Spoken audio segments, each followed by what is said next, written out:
লক্ষ্মীর ভান্ডার প্রকল্পের মার্চ মাসে টাকা দেওয়া নিয়ে বিরাট বড় ঘোষণা নবান্নের। দেখুন, মার্চ মাসের কিন্তু দ্বিতীয় সপ্তাহ শেষ হতে চললো, তবুও কিন্তু এখনো অনেক মহিলার টাকা আসেনি, যা নিয়ে কিন্তু অনেক চিন্তায় রয়েছেন মহিলারা। লক্ষ্মীর ভান্ডার সেটা চেক করলে মহিলারা দেখতে পাচ্ছেন পেমেন্ট আন্ডার প্রসেস দেখাচ্ছে, অথচ টাকা আসছে না। তো অনেক অপেক্ষার পর কিন্তু মার্চ মাসে ঢুকতে চলেছে লক্ষ্মীর ভান্ডার প্রকল্পের টাকা।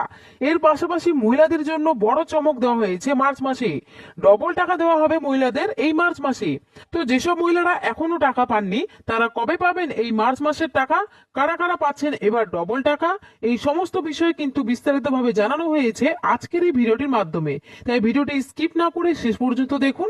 আর বলবো, চ্যানেলে যদি কেউ নতুন দর্শক হয়ে থাকেন অবশ্যই চ্যানেলটিকে সাবস্ক্রাইব করে পাশে থাকা বেল আইকনটি অন করে রাখবেন। তো চলুন আজকের ভিডিওটি শুরু করা যাক। দেখুন, আজকের আপডেটে বলা হয়েছে পরের সপ্তাহ থেকে লক্ষ্মীর ভান্ডারের টাকা অ্যাকাউন্টে, বড় আপডেট দিল নবান্ন। তো চলুন বন্ধুরা, আমরা এই বিষয় নিয়ে একটু বিস্তারিত আলোচনা করি কি বলা হয়েছে। মুখ্যমন্ত্রী মমতা বন্দ্যোপাধ্যায় প্রথম 2021 সালে রাজ্যের মা বোনেদের আর্থিকভাবে স্বনির্ভর করে তোলার জন্যই লক্ষ্মীর ভান্ডার প্রকল্প চালু করেছিলেন। তখন থেকে রাজ্যের 25 থেকে 59 বয়সী মা বোনেদের প্রতি মাসে 1000 ও 1200 টাকা করে আর্থিক সাহায্য দিয়ে এসেছেন। তবে এবার রাজ্য বাজেটে লক্ষ্মীর ভান্ডার প্রকল্পের টাকা বাড়ানো হয়েছে। বর্তমানে লক্ষ্মীর ভান্ডার প্রকল্পের মা বোনেরা 1500 ও 1700 টাকা করে পাচ্ছে। মা বোনেদের জন্য সুখবর, মার্চ মাসে লক্ষ্মীর ভান্ডারে 1500 ও 1700 টাকা দেওয়া শুরু।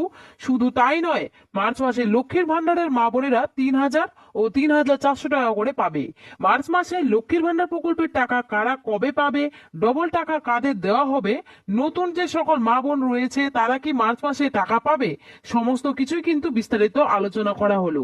দেখুন, আজ যে সমস্ত জেলায় টাকা পাঠানো হয়েছে সেগুলি হলো বাঁকুড়া, কোচবিহার, মালদা, হুগলি এবং পুরুলিয়া। এই সমস্ত জেলার মা বোনেদের টাকা পাঠানো হলো। এক্ষেত্রে পরবর্তী ধাপে তারিখ রয়েছে 12ই মার্চ। সেদিন উত্তর ও দক্ষিণ 24 পরগনা, পূর্ব পশ্চিম মেদিনীপুর, পূর্ব পশ্চিম বর্ধমান, কলকাতা, হাওড়া, উত্তর দক্ষিণ দিনাজপুর এই সমস্ত জেলার মা বোনেদের ব্যাংক অ্যাকাউন্টে টাকা দেওয়ার কথা জানানো হয়েছে। তবে আজকে সন্ধ্যার মধ্যে যারা টাকা পাবেন না তাদের টাকাগুলি আগামী পরশু অর্থাৎ 14ই মার্চ তাদের টাকা দেওয়া হবে। সর্বশেষ ধাপে টাকা দেওয়ার তারিখ রয়েছে 15ই মার্চ। সেদিন এই মার্চ মাসের লক্ষ্মীর ভান্ডারের টাকা সমস্ত মা বোনেদের ব্যাংক অ্যাকাউন্টে দেওয়া হবে, এমনটাই সূত্রের তরফের খবর। পাশাপাশি বৃদ্ধ বিধবা প্রতিবন্ধী ভাতারও টাকা দেওয়া শুরু হয়েছে। আগামী 17 তারিখের মধ্যে এই সকল প্রকল্পের উপভোক্তারা টাকা পাবে। মহিলাদের জন্য মার্চ মাসে বড় চমক দেওয়া হচ্ছে, ডবল টাকা দেওয়া হচ্ছে মহিলাদের। ইতিমধ্যে বেশ কিছু জেলার মহিলাদের অ্যাকাউন্টে ডবল টাকা ঢুকেও গেছে। তাদের প্রত্যেককে এবার মার্চ মাসে 3000 টাকা ও 3400 টাকা দেওয়া হচ্ছে। অনেক মহিলা এমন রয়েছেন যারা লক্ষ্মীর ভান্ডার প্রকল্পের টাকা থেকে বঞ্চিত ছিলেন, ব্যাংকিং সমস্যার কারণে কিংবা কাগজপত্রে ভুল থাকা এবং সংশোধন করেছেন। ইতিমধ্যে তাদের জন্য দুর্দান্ত খুশির খবর ঘোষণা করা হয়েছে।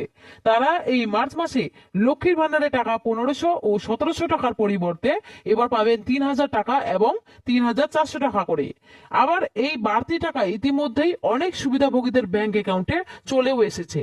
তো বন্ধুরা, চিন্তা করার কোনো কারণ নেই। যারা এখনো টাকা পাননি আপনারা চিন্তা করবেন না, আগামী 15 তারিখের মধ্যে কিন্তু সমস্ত উপভোক্তাদের টাকা দিয়ে দেওয়া হবে, এমনটাই কিন্তু সূত্রের খবর জানা গেছে। আর যাদের ফেব্রুয়ারি মাসে ব্যাংকিং সমস্যা অথবা অন্য কোনো সমস্যা ছিল, যেই সমস্যার কারণে আপনারা যারা ফেব্রুয়ারি মাসে টাকা পাননি, তো যারা ইতিমধ্যে সেই সমস্যার সংশোধন করেছেন তাদের কিন্তু এবার 1500 ও 1700 টাকার পরিবর্তে মার্চ মাসে এবার ডবল টাকা ঢুকবে, অর্থাৎ 3000 এবং 3400 টাকা করে ঢুকবে।